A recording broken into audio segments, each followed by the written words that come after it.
Starting with the question number 7. Calculate the NAV of the mutual fund from the following information. On 1/4/2017, outstanding unit 1 crore of 10 each. 1/4/2017 मतलब year के starting में हमारे पास जो outstanding unit थे वो 1 करोड़ थे, जिसका एक का वैल्यू 10 था, तो टोटल वैल्यू बन गया 10 करोड़, जिनका मार्केट वैल्यू है 16 crore. Outstanding liabilities are 5 crore, तो लायबिलिटीज नॉर्मली माइनस होता है, ये तो क्लियर हो गया ना। During the year other information में देखो क्या बोला है, 20 lakh units were sold during the year at the rate of ₹24 per unit, और कुछ न्यू यूनिट्स मार्केट में सोल्ड किए, तो यूनिट्स इंक्रीज हो जाएगा। ऑलरेडी का हमारे पास 1 करोड़ यूनिट था और 20 लाख सोल्ड किया, तो नंबर ऑफ यूनिट क्या होने वाला है, इंक्रीज होने वाला है, राइट ना। उसके बाद now no additional investments were made during the year at the end of the year 50% of the investments are held at the beginning of the year that quoted at 80% of the book value, मतलब year के beginning में जितना investment था उसका 50% investment का value जो है, market value है, वो ओनली उसका 80%। समझ में आ रहा है जो मैंने बताया? वन सेकंड आप रिपीटिंग नो, वापस एक बार बता रही हूँ, ध्यान दो। पॉइंट नंबर 1 जो है उसमें उन्होंने बोला है 20 lakh units were sold during the year at 24 per, पूरे साल में और 20 लाख यूनिट सोल्ड किए, तो ऑलरेडी का हमारे पास 1 करोड़ यूनिट था, उसमें से 20 लाख यूनिट सोल्ड कर रहा है, इसका मतलब नंबर ऑफ यूनिट इंक्रीज होगा। कैसे इंक्रीज होगा, कितना इंक्रीज होगा, मैं करूँगी सॉल्व, तब क्लियर हो जाएगा। सेकेंड पॉइंट में उन्होंने बोला है no additional investments are made during the year and at the end of the year, अच्छा कोई एडिशनल इन्वेस्टमेंट पूरे साल में नहीं किया, but at the end of the year at 650% of the investment held at the beginning of the year were quoted at 80% of the book value, मतलब beginning year के beginning में जितना इन्वेस्टमेंट था उसमें का 50% इन्वेस्टमेंट, हम इन्वेस्टमेंट का जो मार्केट वैल्यू है या तो वैल्यू है वो उसके 80%, ठीक है, ओके। देन थर्ड वन है 10% of the investments are decline permanently 10% below the cost, उसमें से 10% इन्वेस्टमेंट का वैल्यू क्या हो गया, डिक्लाइन हो गया, कहाँ तक, 10% below cost. And at the end of the year 31st March 2018 outstanding liabilities were 1 crore, हमारे पास और outstanding liabilities कितने का है, 1 करोड़ का, ईयर के एंड वाला liabilities है, that is a 1 करोड़। तो ऑलरेडी का ओपनिंग का liability था, बट ओपनिंग का liability कुछ काम का नहीं है, हम लोग ऑलवेज कंसिडर करते हैं विच वैल्यू, रिवाइज्ड वैल्यू, पता है तुम लोगों को, राइट ना। तो एसेट्स हो या तो liabilities हो, उनका हम लोगों को रिवाइज्ड वैल्यू कंसिडर करना चाहिए, point, okay. Now remaining investments were quoted at 30 lakh, और बाकी का जो इन्वेस्टमेंट है वो 13 लाख। अगेन उन्होंने बोला है, क्या बोला है कैलकुलेट करने के लिए, कैलकुलेट द एनएवी, पहले लाइन में बोला एनएवी निकालो। अब एनएवी कैलकुलेट करना मतलब एसेट्स में से लायबिलिटीज को माइनस करेंगे तो आपको एनएवी मिल ही जाएगा, ये क्लियर हो गया, ओके ठीक है। सबसे पहले एसेट्स में क्या क्या है वो चेक कर लेते हैं। हमारे पास पहले हम लोगों को कैलकुलेट करना पड़ता है नेट एसेट्स, येस और नो, चलो ध्यान है। क्वेश्चन नंबर 7 है ना, calculation of net assets. Calculation of net assets का मतलब होता है assets minus liabilities, nothing else.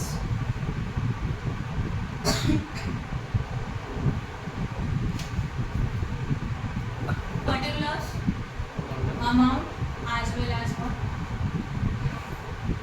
फिर उसके बाद आएगा यहाँ पे एसेट्स। अभी हमारे पास क्या क्या एसेट्स है, जरा क्वेश्चन में जाते हैं, चेक करो। उन्होंने क्वेश्चन पॉइंट नंबर 3 में जाओ, सेकंड में जाओ please. No additional investments were made during the year, पूरे साल में कोई एडिशनल इन्वेस्टमेंट नहीं किया था, तो जो भी इन्वेस्टमेंट था वो हमारे पास वही इन्वेस्टमेंट था जो ईयर के स्टार्टिंग में हमारे पास जो इन्वेस्टमेंट था वो 10 करोड़ का था, हाँ या ना, चेक करो लाइन में, पहली लाइन में आउटस्टैंडिंग यूनिट 1 करोड़ है, 10 ईच एंड 10 करोड़ का इन्वेस्टमेंट है, जिनका मार्केट वैल्यू कितना है, 16 करोड़ है, एंड आउटस्टैंडिंग लायबिलिटी देख रखा है, समझा। क्वेश्चन नंबर 7 में हम लोगों ने एसेट्स लिखे, एसेट्स में पॉइंट नंबर 2 देखना, no additional investments were made during year. Question में क्लियरली बोला है कोई एडिशनल इन्वेस्टमेंट नहीं था, मतलब अभी तक का कोई एक्स्ट्रा इन्वेस्टमेंट नहीं है, तो जो भी है सिर्फ ओपनिंग वाला इन्वेस्टमेंट है, और ओपनिंग में हमारे पास कितना इन्वेस्टमेंट है, 10 करोड़ का। अब उसी में उन्होंने बोला है as the at the end of the year 50% investment held in the beginning में जो इन्वेस्टमेंट हमारे पास है उसमें से 50% का वैल्यू आज का ओनली 80% है। वर्किंग नोट बना देंगे यहाँ, ओपनिंग इन्वेस्टमेंट कितना है हमारे पास, बिगिनिंग मतलब ओपनिंग इन्वेस्टमेंट, और वो है 10 करोड़ का, है कि नहीं है। 10 करोड़ में से उन्होंने बोला है 50% इन्वेस्टमेंट मतलब 5 करोड़, यस और नो, और उसका अभी का वैल्यू ओनली 80% है, तो 5 इंटू 80% कितना आया, 4, ओनली 4 ना, 4 करोड़, तो 10 करोड़ में से 50% का प्रेजेंट वैल्यू ओनली 80% है, क्लियर है। तो 10 करोड़ में से 50% मतलब 5 करोड़, 5 करोड़ का प्रेजेंट वैल्यू ओनली 80% है, मतलब 4 करोड़, तो यहाँ पे जब इन्वेस्टमेंट आएगा तो यहाँ पे हम लोग लिखेंगे 50% इन्वेस्टमेंट, इसका वैल्यू अभी कितना है 4 करोड़, आया ना। नेक्स्ट वर्ड बैलेंस 50% इन्वेस्टमेंट के बारे में कुछ बोला है वो चेक करने के बाद आगे देखो क्या देखे रखा है। Then next one point number third 10% of the investments have declined permanently 10% below cost। अब यहाँ ध्यान देना, इसमें से 50% का बोला, अब 10% जो है 10% कितना आएगा, 10 करोड़ का 10% करो, 10 इंटू 10% कितना आता है 1 करोड़ आएगा। इसका वैल्यू 10% से रिड्यूस हो गया, 10% से रिड्यूस हो गया मतलब है कितना 90%। तो ये जो 1 करोड़ है उनका अभी का वैल्यू ओनली 90% है, कितना आएगा 0.9 करोड़। क्लियर हो रहा है। तो अब यहाँ पे हम लोग ऐसे लिखेंगे मार्केट वैल्यू ऑफ इन्वेस्टमेंट और उसके अंदर ये सब कुछ आएगा, मार्केट वैल्यू ऑफ इन्वेस्टमेंट। इसमें से 50% इन्वेस्टमेंट का वैल्यू कितना था एट 80% था, इसके लिए वो आया 4 करोड़। देन 10% इन्वेस्टमेंट का वैल्यू क्या था ओनली 90% था, आया ना, वो कितना आया 0.9 करोड़ आया। और बैलेंस इन्वेस्टमेंट के बारे में उन्होंने कुछ बोला है, क्या बोला है चेक करो लास्ट लाइन में। And remaining investment was quoted at 13 crore, बाकी का इन्वेस्टमेंट कितने में कोटेड है 13 करोड़ में कोटेड है, राइट ना। तो मार्केट वैल्यू और बैलेंस इन्वेस्टमेंट का वैल्यू आएगा 13 करोड़। प्लीज इनका सबका टोटल करो कितना आता है 17.90। इसको बोला जाएगा टोटल इन्वेस्टमेंट, सही है। इसमें से हम लोग माइनस करते हैं लाइबिलिटीज एंडिंग में कितना देके रखा है, क्वेश्चन में दिया है देखो, balance liabilities all the at the end of the year outstanding liabilities है 1 करोड़, तो लाइबिलिटीज कितने का आया 1 करोड़ का आया। लाइबिलिटीज को माइनस करो कितना मिलेगा 16.90 करोड़, तो ये मिल गया नेट एसेट्स। किसी को कुछ डाउट है क्या यहाँ तक, समझा, ये पॉइंट क्लियर हो गया सबको। कोई एडिशनल इन्वेस्टमेंट नहीं था, जितना इन्वेस्टमेंट था उसको स्प्लिट करके मार्केट वैल्यू देके रखा है वो लिखा। ये जो बैलेंस था बचा हुआ उसका वैल्यू उन्होंने 13 करोड़ दिया, वो हम लोगों ने लिख दिया, राइट है, समझा यहाँ तक। अब इसके बाद अब हम लोगों को चाहिए what number of unit. Number of unit हमारे पास ऑलरेडी का कितना था 1 करोड़, ये सर हम लोगों ने एडिशनल 20 लाख यूनिट सोल्ड किया, बोला है क्वेश्चन में 20 लाख यूनिट सोल्ड, हाँ या ना। तो जितना यूनिट सोल्ड किया वो नंबर ऑफ यूनिट बढ़ेगा, बट ये 20 लाख है, इसका कन्वर्जन करोड़ में चाहिए, वो कैसे करेंगे 20 लाख लो कैलकुलेट डिवाइडेड बाय 1 करोड़ कर, कितना आएगा 0.2, मतलब 1 करोड़ प्लस 0.2 करोड़ 1.2 करोड़, ये हो गया टोटल नंबर ऑफ यूनिट। समझा ये वाला पॉइंट। 20 लाख यूनिट सोल्ड करे ना, ऑलरेडी की यूनिट मार्केट में 1 करोड़ है और 20 लाख सोल्ड किए तो 20 लाख और इंक्रीज हो गए, बट 20 लाख का कन्वर्जन करोड़ में चाहिए, इसके लिए full 20 lakh divided by 1 crore then और आया 0.2, टोटल ये हो गया टोटल यूनिट। यस और नो। अब हम लोगों को क्या चाहिए था बताओ, अभी हम लोगों का सम हो गया, क्या चाहिए एनएवी में क्या होगा total investment net assets divided by total units. What is your net assets? 16.90 crores divided by 1.2 crores.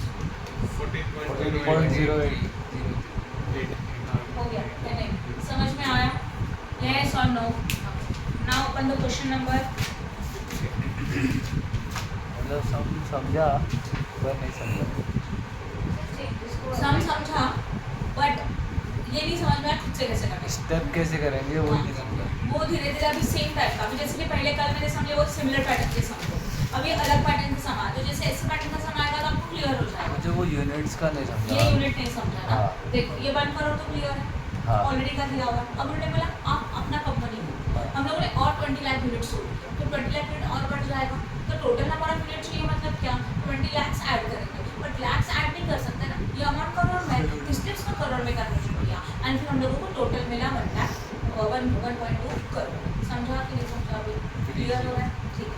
अभी देखो ये जो पॉइंट्स है ना वो आपको धीरे धीरे प्रैक्टिस से ही क्लियर होगा, बराबर ना, मतलब जो वर्डिंग्स है ना वो आपको सिमिलर मिलते जाएंगे हर एक क्वेश्चन में, तब जाके आपको समझ में आना चाहिए इस मेथड का सब पर्टिकुलर मेथड से करना है। जैसे कि कल का सम 1340 एक सिमिलर पैटर्न था, तो वो पैटर्न जो पहला सम था वो सिंपल था, अभी ये नेक्स्ट है, अभी question number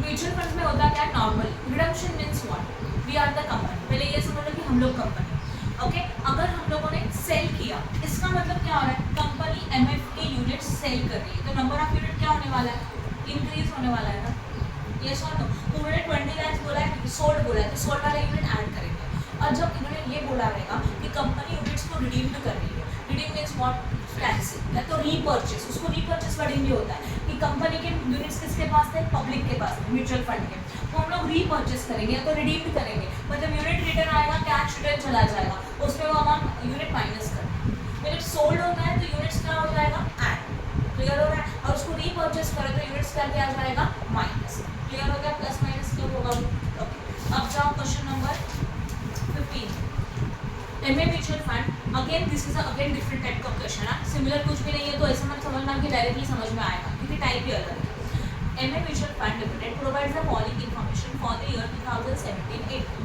90 lakh units issued at par at the rate of par value 10 90 lakh unit issued किया जिसका वैल्यू 10 लाख यूनिट सोल्ड किया 60 तो अगेन सोल्ड हो रहा है इशूड हो रहा है मतलब ऐड होना चाहिए net income for the year 10 तो नेट इनकम भी हमारे लिए इनकम है एंड 4 लाख यूनिट रीपर्चेस और रिडीम हम लोगों ने 4 लाख यूनिट रीपर्चेस किया है तो रिडीम किया तो अभी मैंने आपको बताया था रिडीम हो रीपर्चेस हो क्या होना चाहिए माइनस बराबर ना और वो ₹55 में sold at the rate of ₹55 में उसको हम लोग रीपर्चेस कर रहे हैं required to prepare a statement showing movement of the unit holder fund and movements in the unit capital हम लोगों को दिखाना है उनको यूनिट होल्डर के फंड में कितना चेंजेस हुआ किस तरह से मूवमेंट हुआ तो यूनिट होल्डर फंड मीन्स हम लोगों को कैलकुलेशन रुपीज़ में करना है एंड नेक्स्ट वन क्या बोला है मूवमेंट इन यूनिट कैपिटल और नेक्स्ट चेंजेस किस पे करने का हम लोगों को कैपिटल में करने का राइट है ओके अब सबसे पहले इसका मीनिंग समझा क्या movement of unit holders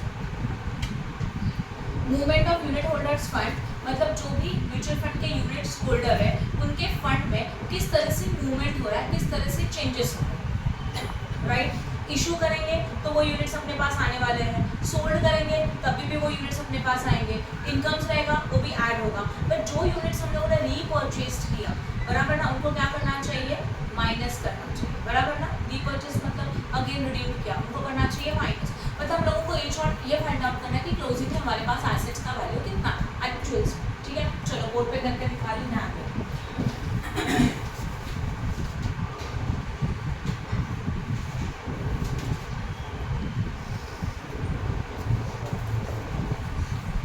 question number बोलो 15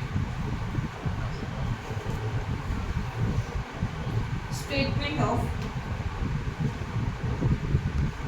movement in unit holders fund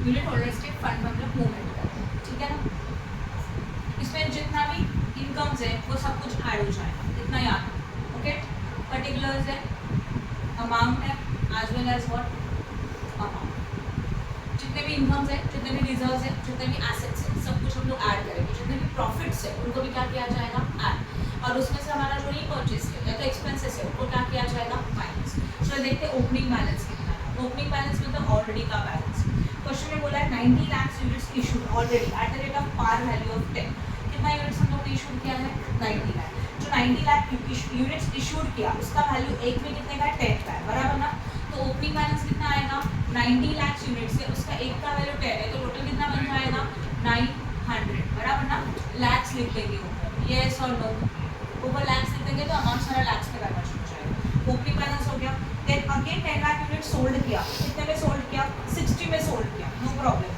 पर जिसका फेस वैल्यू कितने का हम लोगों को कौन सा वैल्यू रिकॉर्ड करना चाहिए ओनली फेस वैल्यू जो हम लोगों का ओरिजिनल सेलिंग प्राइस हम लोग कंसिडर नहीं करते बराबर ना तो यहाँ पे आएगा ऐड एडिशनल यूनिट सोल्ड या तो यूनिट सोल्ड नॉमिनल वैल्यू चाहिए कितने यूनिट सोल्ड करें हम लोग 10 लाख यूनिट सोल्ड करें ऑब्वियसली पार वैल्यू कितना है 10 है तो ये भी कितना हो जाएगा 100 ये इस वजह से को डाउट है क्या नेक्स्ट वन बोलो कि तो और क्या लिखना चाहिए लिखो यूनिट इशू जो भी चलेगा जो यूनिट ऑलरेडी के इशू है इसके लिए वो हमारे पास ओपनिंग बैलेंस मतलब ऑलरेडी के है अभी कर रहे हैं क्या सोल्ड नहीं इसलिए उसको ओपनिंग बैलेंस लिखा राइट है उसके बाद net income for the year again income आया इनकम को भी क्या करना चाहिए बोलो तो लिखो नेट इनकम। नेट इनकम लिखा तो चलेगा। कितना इनकम है बोलो? 801, 10 का इनकम। यहाँ तक समझा? और नीचे सीधा हम लोगों को देखे रखा है 4 lakh unit for being purchase and reduce. तो जो यूनिट 4 लाख है वो हम लोगों को क्या करने पड़ेंगे? माइनस। फिर बीच में 2-3 लाइन छोड़ रही कि और कुछ ऐड करने का रहेगा तो लेस यूनिट्स रीपर्चेस्ड। रीपर्चेस्ड करेंगे मतलब पैसा रिटर्न जाएगा, हाँ या ना? और इसी को रिडीम बोला जाता है। कितना यूनिट्स? 4 लाख। एक का वैल्यू अगेन 10। भले आपने उसको रिडीम किया कितने में? 55 में, बट हम लोग कंसीडर कितना करेंगे? Only 10 nominal value, par value. करो इनका कैलकुलेशन। कितना आता है इसका कैलकुलेशन? 40 आता है। ठीक है, इनको माइनस करने का है और ये शायद सिंगल था तो मैंने इसको आउटर में लिखा, बाद में लिखा तो भी चलेगा। यहाँ तक राइट है। अभी एक पॉइंट हम लोगों को कंसीडर करने का है जो बाकी। कौन सा पॉइंट है? उसके लिए हम लोगों को वर्किंग रूल बनाना पड़ेगा। इसको रफ करो क्या?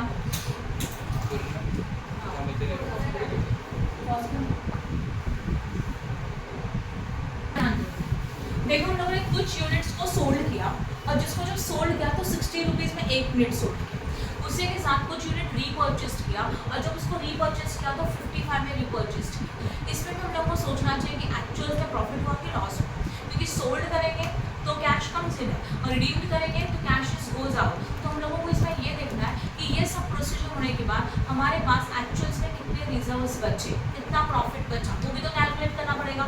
तो उसके लिए हम लोग एक अलग से स्टेटमेंट बनाएंगे। यहाँ पे मैं बना रही हूँ वो स्टेटमेंट, वो वर्किंग नोट है, एक्चुअल देखा जाए। Calculation of reserves, calculation of what? Reserves. Okay, अब हम लोग सोचेंगे दो कंडीशंस है, एक क्या है? इशूड है, और दूसरा कंडीशन कौन सा है बोलो? रिडीम्ड है ना। इशू में कितने में इशू किया जरा चेक करो। सेल वैल्यू, सेल वैल्यू कितना? 10 यूनिट्स और 10 लाख थे ना। कितने यूनिट सोल्ड किए? 10 लाख यूनिट सोल्ड किए। कितने में? 60 में। तो यहाँ पे होगा 10 लाख इंटू 60। यस और नो? यहाँ पे लिख देते इन लाख, तो नीचे लिखने का जरूरत नहीं है। 10 लाख इंटू 60 कितना होगा? 600। मतलब जब आपने सेल किया तब आपको इतना पैसा मिला, that is the sale value. Yes और नो? राइट। और इसका पार वैल्यू कितना था? चेक करो जरा प्लीज। तो हाँ, यस, लेस व्हाट? इसका original value less par value जो आएगा 10 इंटू 10 कितना आया? वो 100। मतलब ये सोचो कि हमारे जो इन्वेस्टमेंट्स थे उनका ओरिजिनल वैल्यू 100 था, जिसको हम लोगों ने मार्केट में सेल कितने में किया? 600 में। तो मुझे इतने रिजर्व्स कितना हुआ? प्रॉफिट कितने का हुआ? 500 का। ये प्योरली प्रॉफिट। ये समझ में आ रहा है? बता दूँ, वापस बताती हूँ, ध्यान दो। प्रॉफिट या तो रिजर्व क्लियर हो रहा है? देखो वापस बता रही, this is a statement of calculation of reserves. ये क्यों प्रिपेयर करने का है? कुछ शेयर्स को लोग इशूड कर रहे हैं, कुछ यूनिट्स को इशूड कर रहे हैं, कुछ यूनिट्स को क्या कर रहे हो? रिडीम कर रहे हैं, बराबर ना। अभी जब इशूड होगा तो कैश आएगा, रिडीम होगा तो कैश जाएगा। बट जो इशूड हो रहा है उसमें कितने का प्रॉफिट हुआ? हम लोगों ने इशू किया एक यूनिट 60 में, ऐसे 10 लाख यूनिट सोल्ड किए, इसलिए 10 लाख इंटू 60 कितना आता है? 600। ये लॉजिक समझ में आया? वही यूनिट्स का पार वैल्यू कितना था? ओनली 100। तो 100 का यूनिट्स मतलब 10 इंटू 10 100, तो 100 का यूनिट 600 में बेच रहे हो तो प्रॉफिट और रिजर्व्स कितने का हो गया? प्योरली 500 का प्रॉफिट हो गया। ये समझा? अब रिडम्पशन पे जाओ। हाँ, तो 10 लाख है ना, इंटू 10 ना, कितने यूनिट है? नंबर ऑफ यूनिट 10 लाख है और उसका एक का वैल्यू 10 है, इसके लिए 100 लिखा और इन लाख मैंने ऊपर लिख के रखा है। तो ये नंबर ऑफ यूनिट 10 है, ये इसका सेल प्राइस है, ये इसका पार वैल्यू। तो प्रॉफिट कितने का होगा बोलो? 500 का प्रॉफिट का। यहाँ तक समझ में आया? किसी को कुछ डाउट है यहाँ तक? नाउ नेक्स्ट पॉइंट क्या कर रहे हैं? रिडम्पशन। अब मुझे बताओ how many units are redeem? बताओ फटाफट। 4 लाख यूनिट्स आर रिडीम। कितने में रिडीम्ड किया? 55 में। तो इंटू 55 करो कितना आता है? 220 रिडीम किया तो उतना कैश आने वाला है। बट जो रिडीम होने वाला है उसका पार वैल्यू कितना है वो भी सोचो। 4 लाख इंटू 10 कितना आएगा? 40। सही है? मतलब देखना 220 का यूज मतलब रिडक्शन वैल्यू कितना था? ओनली 40। आपने उनको पे कितना किया? 220। तो कितने का डिफरेंस है? करो माइनस 180 का लॉस हो गया अपने को। समझ में आ रहा है जो मैं बता रही हूँ? तो this is your issue price, sorry this is your reduction वाला वैल्यू और इसका ये पार वैल्यू। यस और no? This is also issue price and this is a par value.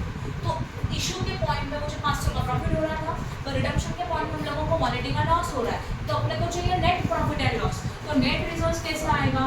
Net reserves is equal to 500 minus 180 कितना आ रहा है net reserve फिर 320। आपको समझा नेट रिजर्व कैसे निकाला? पहले आप ना इशू एंड रिडीम का मीनिंग समझ लो। ये समझ लो इशू करेंगे तो कैश कम्स इन की कैश गोज आउट। इशू कर रहे हैं यूनिट को तो कैश कम्स इन, तो ये वाला पॉइंट में कैश आ रहा है। अभी देखो कैश आपको कितना आ रहा है 600, क्योंकि 10 लाख यूनिट सोल्ड किया, एक यूनिट 60 पे, तो टोटल कैश आया 600। बट इसका ओरिजिनल कॉस्ट कितना था 100, क्योंकि 10 के हिसाब से, तो मुझे इसमें प्रॉफिट कितने का हुआ 500 का। ये क्लियर है सबको? Okay.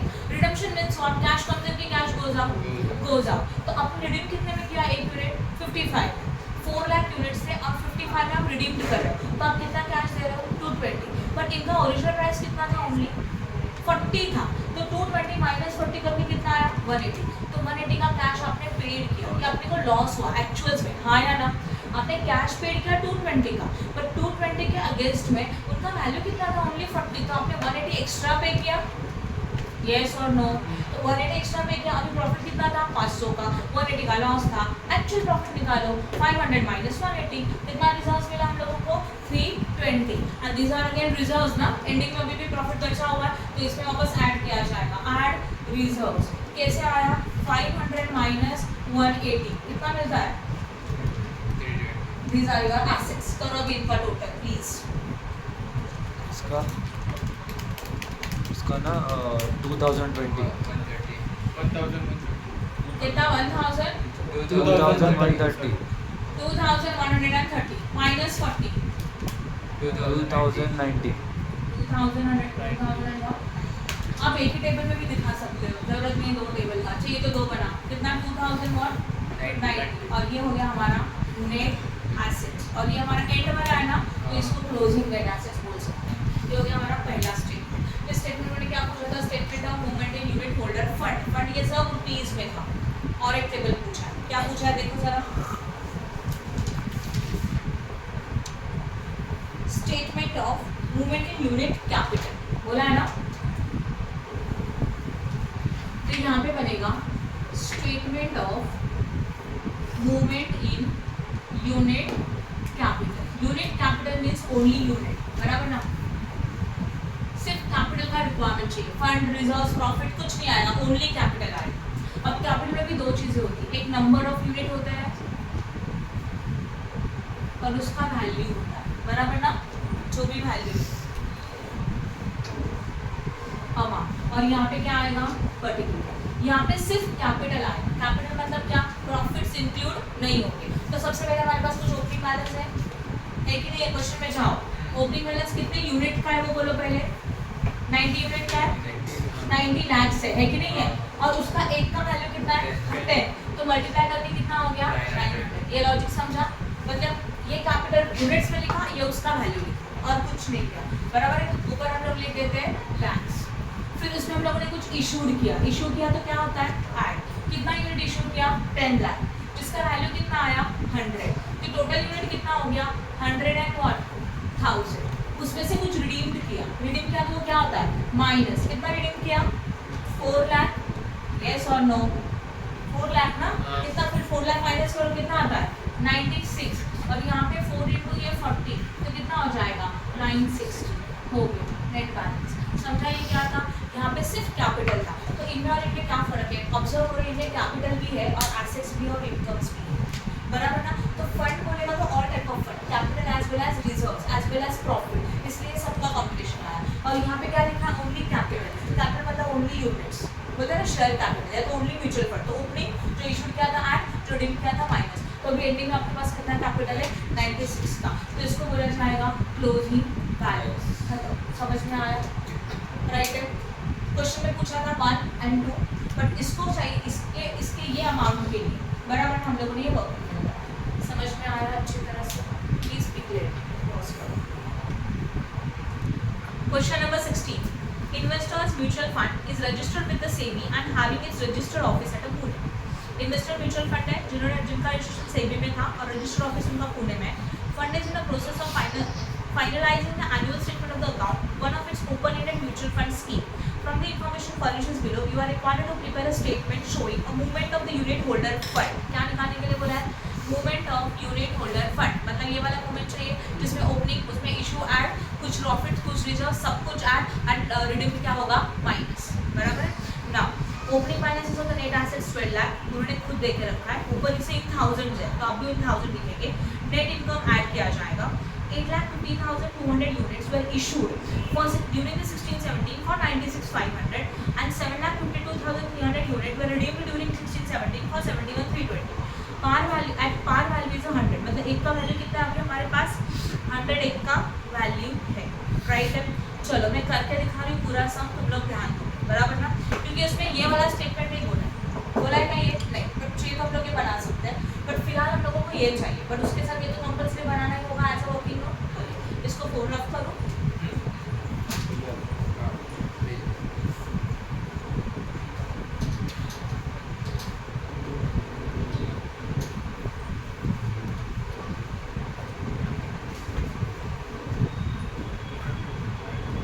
Okay now stop talking please. Question number 160 क्या चाहिए हम लोगों को, statement of movement in unit holders fund, right.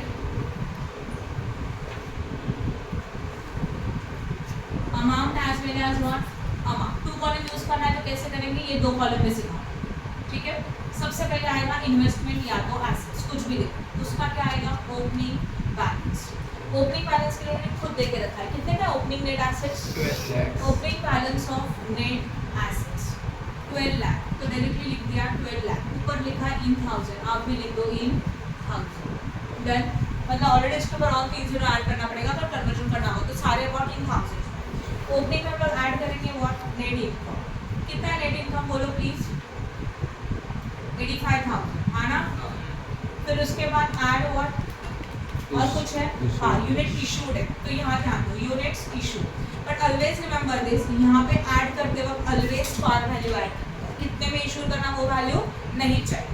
तो कितना नंबर ऑफ यूनिट्स है और पे ध्यान देना, 8,50,200 यूनिट है जिसके एक का वैल्यू 100 है कि नहीं है, प्लीज करो मल्टीप्लाई, एक का वैल्यू 100 क्वेश्चन में देके रखो, कितना वैल्यू आया 20,000, 8 करोड़ 50 लाख 20,000, ये लॉजिक है। बट ऊपर का अमाउंट किसमें है 1000 में, तो डिवाइड किससे करेंगे 1000 से, कितना आएगा 85,020, 85,020, समझा।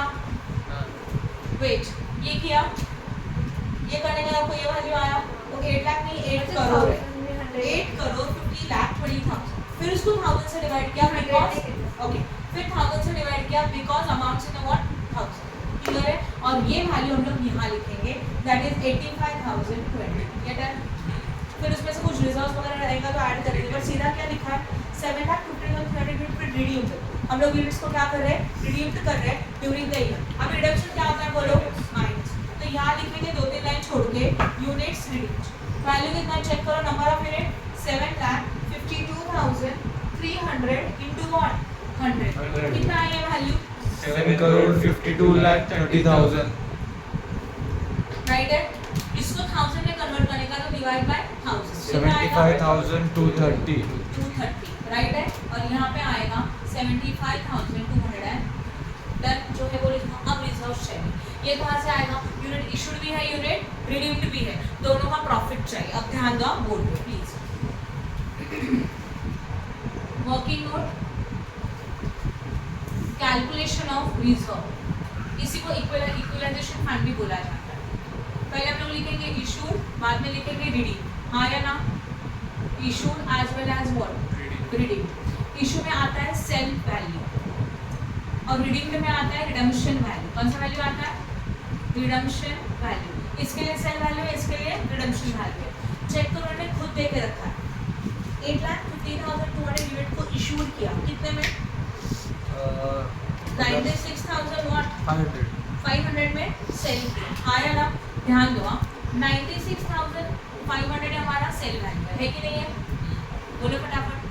जिनको सेल किया उनका नॉर्मल वैल्यू भी चाहिए, मतलब नॉमिनल वैल्यू चाहिए, तो यहाँ पे हम लोग लिखेंगे नॉमिनल वैल्यू। जो सेल किया उसका नॉमिनल वैल्यू कितना है, यही है ना 85,020 नॉमिनल वैल्यू, हाँ या ना। कैसे निकाला, number of shares into what 100, इसका नॉमिनल वैल्यू कितना आया 85,020। सोचो हम लोगों ने जो शेयर्स का नॉमिनल वैल्यू 85,20 था उसको इतने में सोल्ड किया, तो अपने लिए प्रॉफिट है। करो डिफरेंस निकालो, आप निकालो, बताओ प्रॉफिट कितना है। 11,480 इशू में प्रॉफिट होगा, राइट है। अब सेम हम लोगों को चाहिए रिडम्पशन वैल्यू। कितने में आपने रिडीम किया, कितने में रिडीम किया 71,320। 71,320 में हम लोग रिडीम कर रहे हैं, मतलब कैश उनको इतना दे, पर जो रिडीम किया उसका नॉमिनल वैल्यू कितना है 75,230। तो वेट 75,230 डिफरेंस निकालो प्लीज। 1,000 1,000 3,900 ओके, ये टेबल मैं वापस एक्सप्लेन कर रही हूँ, ध्यान दो। वही टेबल है जो मैंने इसके पहले किया। इशू किया मतलब क्या करें, यूनिट को इशू करें, बोर्ड पे ध्यान। जो इशू करे उसका सेलिंग प्राइस चाहिए, sale value. Sale value question में दिया, वो कॉपी किया 96,500 दिया। ओके, जो सेल किया उसका पार वैल्यू कितना था, यहाँ ध्यान दो। जो सेल किया उसका इशूड किया, इशू मतलब सेल किया, उसका पार वैल्यू ये था, नॉमिनल वैल्यू ये था, वही लिखा यहाँ पे। दोनों को माइनस किया, ये हुआ। मतलब 85,020 के जो यूनिट्स है उसको अपने मार्केट में सोल्ड किया 96,500 में, तो ये अपने लिए रिजर्व्स है, प्रॉफिट है। ये लॉजिक समझा, यस और नो। ठीक है, उसके बाद सेल वैल्यू। अभी सेल वैल्यू हो गया इसके लिए, अभी रिडीम करें तो कौन सा वैल्यू आता है, रिडम्पशन वैल्यू आता है, राइट। रिडम्पशन वैल्यू क्वेश्चन में दिया, वही मैंने कॉपी किया 71,320, राइट है। जो रिडीम्ड किया उसका पार वैल्यू कितना था, बेसिक वैल्यू कितना था, नॉमिनल वैल्यू 75,230 था। अब ये सोचो 75,230 का जो वैल्यू है उनको हम लोग रिडीम्ड कर रहे हैं 71,320 में, प्रॉफिट की लॉस है। सोच के बताओ प्लीज, क्या बताया मैंने। एक्चुअली मेरे पास वो कॉस्ट था वो 75,230 था, मतलब उनका वैल्यू 75,230 था अकॉर्डिंग टू नॉमिनल वैल्यू। उनको हम लोग ने दिया ओनली 71,320, तो प्रॉफिट की लॉस है, प्रॉफिट है ना। तो ये भी प्रॉफिट हुआ, ये भी प्रॉफिट हुआ, दोनों को क्या करेंगे ऐड। पिछले समय ये लॉस था, समझ में आया। तो प्रॉफिट है तो टोटल प्रॉफिट कितना हो जाएगा, that is the total reserve is equal to 11,480 plus 3,910।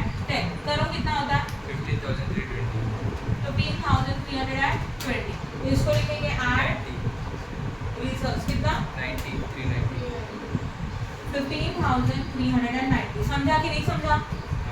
ये नॉमिनल वैल्यू है, ऐसे समझो ये प्रोडक्ट का कॉस्ट है, बेचा इतने, प्रॉफिट हुआ।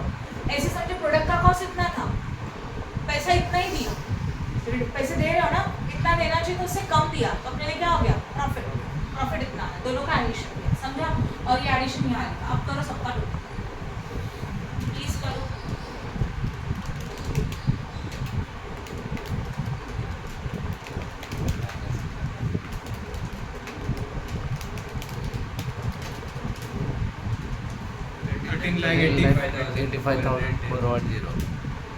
ओके, उसको बोलेंगे टोटल एसेट्स, सही है। इसमें से माइनस करेंगे 75,230, 10,180 closing balance, closing net assets. समझा कि नहीं समझा। हाँ या ना, समझा। एक उसको बोला जाता है statement of movement in unit capital. दोनों में क्या डिफरेंस है आप खुद ऑब्जर्व करो और मुझे बताओ। ये वाले हेडिंग में, ये वाले हेडिंग में क्या डिफरेंस है, बताओ फटाफट। यस, वहाँ पे क्या है, होल्डर फंड है, फंड मतलब डायरेक्टली मनी, राइट। और यहाँ पे क्या ओनली कैपिटल, तो यहाँ पे सिर्फ कैपिटल का इन्फॉर्मेशन आएगा, रिजर्व्स प्रॉफिट कुछ नहीं आएगा, राइट। अगेन पर्टिकुलर्स, यहाँ पे आएगा नंबर ऑफ यूनिट्स और यहाँ पे आएगा what amount. Then I hope no doubt, यहाँ तक समझा कि नहीं समझा। अब इसके लिए क्या होगा देखो, सबसे पहले हम लोग लिखेंगे ओपनिंग बैलेंस। ओपनिंग यूनिट कितने हमारे पास, वो निकालने होंगे, दिए नहीं ये क्वेश्चन में, पिछले क्वेश्चन में दिए थे। कितना वैल्यू है 12 लाख है। 12 लाख को डिवाइडेड बाय 10 करेंगे, डिवाइड बाय 100 करेंगे, क्योंकि एक का वैल्यू 100 है ना, तो कितना आएगा 12,000। तो ओपनिंग यूनिट 12,000 हुआ, उसका वैल्यू हो गया 12 लाख मल्टीप्लाई बाय 100 करने के बाद, सही है। उसमें हम लोगों ने जो इशू किया वो ऐड करेंगे। इशू कितने यूनिट्स कर रहे हो, यूनिट्स देखो जरा प्लीज, 8,50,200 आया ना, पर ये थाउजेंड्स में चाहिए ना, तो 8,50,200 डिवाइडेड बाय नहीं, हाँ डिवाइड बाय 1000 कितना आएगा 850.2, सही है। फिर उसमें से माइनस करेंगे रिडम्पशन, 752 300 है, और इसको थाउजेंड्स में चाहिए तो क्या करेंगे, डिवाइड बाय 1000, तो 752.3 ये माइनस हो, राइट है। करो इनको plus minus, opening usual add किया, रीडिंग का ना माइनस किया, कितना बचा